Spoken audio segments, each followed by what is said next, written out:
Hello, this is Justin Lopez on the Clover Productions podcast. Today I'm going to be doing my personal creative critical reflection on our most recent film, Masquerade.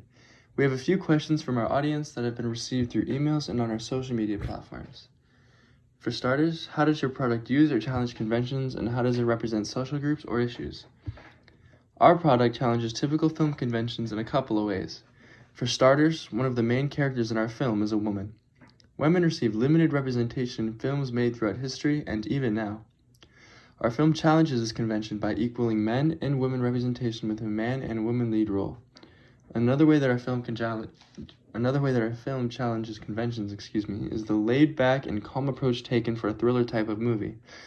For the film's intro, the suspenseful and on-the-edge mood that is typical of a modern-day thriller movie was not introduced until a few scenes in. This was done to intensify the impact of the feeling. Since it starts so upbeat, the suspenseful moments feel like they hit harder. Our next question, how does your product engage with audiences, and how would it be distributed as a real media text? Well, our product engages with different audiences in a variety of ways. For starters, the lead roles being both a man and a woman helps reach a large variety of genders with no specific target genders there. However, most thriller and sci-fi type films have a higher male audience, so it would probably still get more attention from that specific audience type. And in terms of it being distributed as a real media text, our producers are actually in the midst of making an arrangement with a video game company. And so far we have planned out that there will be a game involving an alien killer that disguises themselves as a human, and then there will be survivors trying to escape the killer actually, so that's pretty cool. And for our next question, how did your production skills develop throughout this project?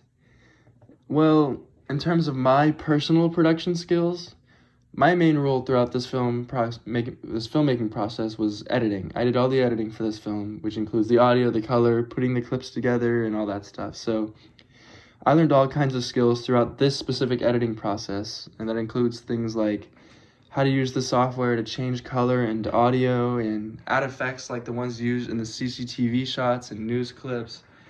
I also learned, other than editing, I also learned some skills that had to do with leadership, I suppose, because I focused on gathering the extras together and such. So,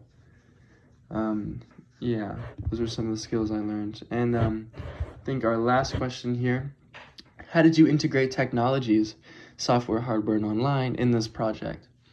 Well, in terms of integrating technology, in this project, for my editing, I used a free software called DaVinci to edit the video clips, and that was a software that I used for all of the editing, so the color, the sound, putting the clips together, and it made it really easy. Everything was right there for me. And something else that was sort of technology-based was the entire TV news clip process, where we had to record, edit, and upload that whole clip in advance so that we could play it at the bar when we were shooting that scene. So yeah, that sums up most of the main questions we received today. Thank you, guys. Check out my blog. It'll be posted in the description below for other background information and such into our filmmaking process. Stay tuned for Clover Productions' next podcast. Thank you. Bye.